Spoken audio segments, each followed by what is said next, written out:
4장 38절에서 44절까지의 말씀입니다.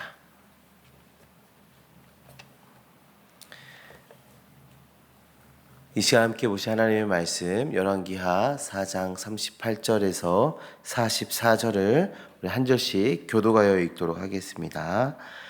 엘리사가 다시 길갈에 이르니 그 땅에 흉년이 들었는데 선지자의 제자들이 엘리사의 앞에 앉은지라.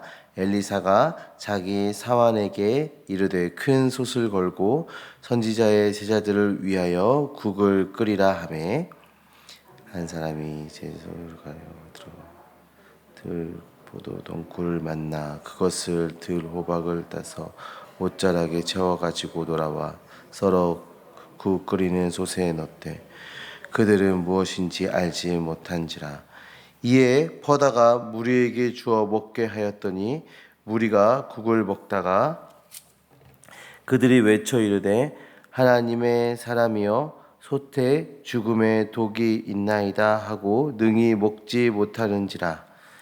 엘리사가 이르되 그러면 가루를 가져오라 하여 솥에 던지고 이르되 퍼다가 무리에게 주어 먹게 하라 하며 이에 솥 가운데 독이 없어지니라. 한 사람이 바알살리사에서부터 와서 처음 만든 떡 곧 보리떡 20개와 또 자루에 담은 채소를 하나님의 사람에게 드린지라. 그가 이르되 무리에게 주어 먹게 하라. 그 사람이 이르되 내가 어찌 이것을 100명에게 주겠나이까 하나. 엘리사는 또 이르되 무리에게 주어 먹게 하라. 여호와의 말씀이 그들이 먹고 남으리라 하셨느니라. 같이 읽습니다. 그가 그들 앞에 주었더니 여호와께서 말씀하신 대로 먹고 남았더라. 아멘. 오늘 이 시간에 우리가 함께 읽어본 이 하나님의 말씀은 엘리사가 선지자의 제자들과 함께 할 때 일어났던 두 가지의 기적을 다루고 있습니다. 이 말씀을 통해서 우리는 하나님의 공급하심과 하나님의 은혜에 대해서 묵상할 수 있는데요. 우리의 기대보다 더 넉넉하게 베푸시는 그 하나님의 은혜에 감격하고 또 그 하나님을 기대하는 이 시간이 되기를 간절히 소망합니다. 이 두 가지의 기적의 사건은 이렇습니다. 먼저는 엘리사는 여리고에서 돌아와 길갈에 있을 때 그곳 땅에 흉년이 들었습니다. 길갈에 흉년이 들었어요. 선지자의 제자들이 엘리사 앞에 앉았는데 이 선지자의 제자들은 그 당시에 이 선지자라 불리는 사람들을 쫓아다니던 사람들이 있었어요. 그 사람한테 배우고 잘 배워서 나중에 자기들도 선지자가 되고 싶어하는 그런 사람들이 있었는데 그런 사람들이 지금 엘리사 앞에 나온 거예요.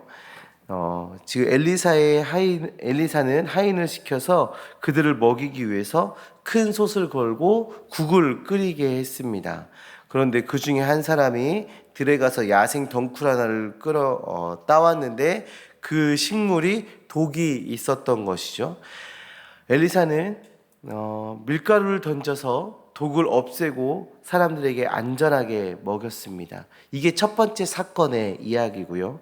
두 번째는 바알살리사에서 한 사람이 보리떡 20개와 채소를 엘리사에게 가져왔습니다. 엘리사는 그 음식을 나눠주라 명령했고 제자들은 이 적은 양으로 어떻게 100명을 먹일 수 있겠습니까? 말했습니다.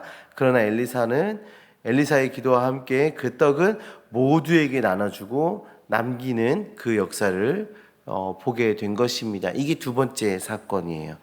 자, 이 첫 번째 사건에서는 위기 속에서 나타난 하나님의 구원이 잘 드러나고 있습니다. 길갈 땅에 기근이 들었고 선지자 제자들은 이제 굶주림에 처해 있었습니다. 그 상황에 엘리사는 국을 끓여 사람들을 먹이려 했으나 야생 식물이 국에 들어가 독이 생겨 사람들이 죽음의 위기에 몰려 있죠. 여기서 우리는 인생에서 예기치 못한 위험과 문제들이 어떻게 우리에게 찾아오는지 볼 수가 있어요.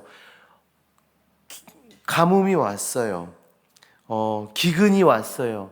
굶주렸습니다. 이건 위기 상황인데 이제 겨우 먹을 것을 만들었는데 또 위기가 찾아왔어요. 우리 인생의 문제가 이렇게 오지 않습니까? 엎친 데 덮친 격으로 우리에게 인생의 문제들이 찾아올 때가 종종 있습니다. 생각하지 못한 상황에서 위기가 다가옵니다. 우리가 대처할 수 없는 상황에 문제가 찾아옵니다. 그러나 하나님은 이런 상황 속에서도 우리를 구원하십니다. 엘리사는 하나님의 지혜로 밀가루를 던져 독을 제거하였습니다. 독이 있는 음식에 밀가루를 던진다고 독이 사라지겠습니까? 하나님께서 그 가운데 역사하셨고 하나님께서 그 일을 명하셨기에 그 독이 사라질 수 있는 것입니다.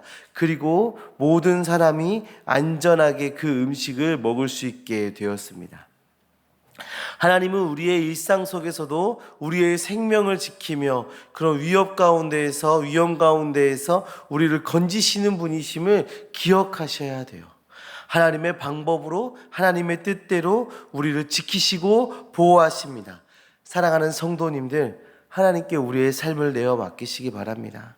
하나님께서 회복하시도록, 하나님께서 우리의 삶을 건져내시도록 우리의 삶을 내어놓으시기 바랍니다. 지키시고 보호하시는 그 하나님의 역사를 기대하고 그 하나님과 동행하는 우리 성도님들 되시기를 간절히 소망합니다.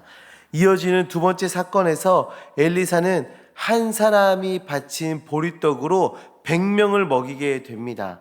제자들은 이것이 불가능하다고 생각했습니다. 하지만 하나님의 은혜 안에서는 불가능이 없습니다. 예수님께서도 오병이어의 기적을 통해서 작은 것을 가지고 많은 사람을 먹이셨습니다. 하나님은 우리의 작은 헌신과 믿음도 크게 사용하십니다. 여기서 우리는 하나님이 우리의 필요를 채우실 때 넉넉하고 풍성하게 채우시는 은혜를 베푸신다라는 것을 우리가 살펴볼 수 있는데요. 우리가 종종 이런 표현하지 않습니까? 각이 나온다. 우리가 어떤 일을 하면 무슨 각이 나온다 이런 얘기들을 해요. 이 각이 나온다라고 하는 건 우리가 가지고 있는 능력, 우리가 가지고 있던 경험, 여러 가지 상황, 우리가 할 수 있는 여러 가지들의 것들을 가지고 이 일이 해결될지 안 될지를 판단하는 것 아니겠습니까? 그런데 우리 하나님의 능력은요, 우리의 생각과 경험과 우리의 능력으로는 각을 잴 수 없는 능력입니다. 우리의 수준을 뛰어넘는 능력을 갖고 계신 하나님이십니다.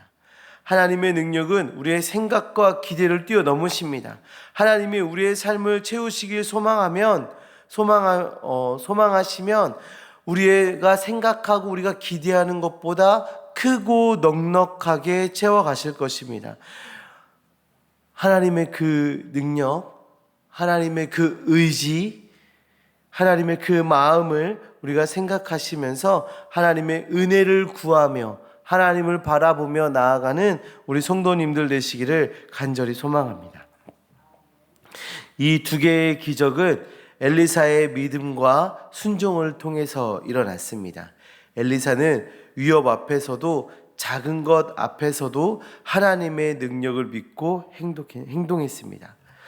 우리의 삶에서도 중요한 것은 믿음으로 하나님께 순종하는 것입니다. 때로는 상황이 어렵고 우리가 가지고 있는 것이 굉장히 작아 보일지라도 하나님께 순종할 때 하나님은 우리의 작은 것들을 통해 큰 일을 이루실 것입니다. 사랑하는 성도님들, 우리는 하나님의 공급하심과 은혜를 다시 한번 묵상해 봤습니다.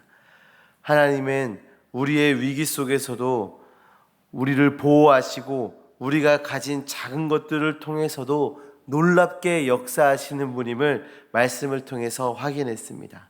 그러므로 우리는 어떠한 상황에서도 하나님의 은혜를 의지하며 믿음으로 나아가는 삶을 살아가야 합니다.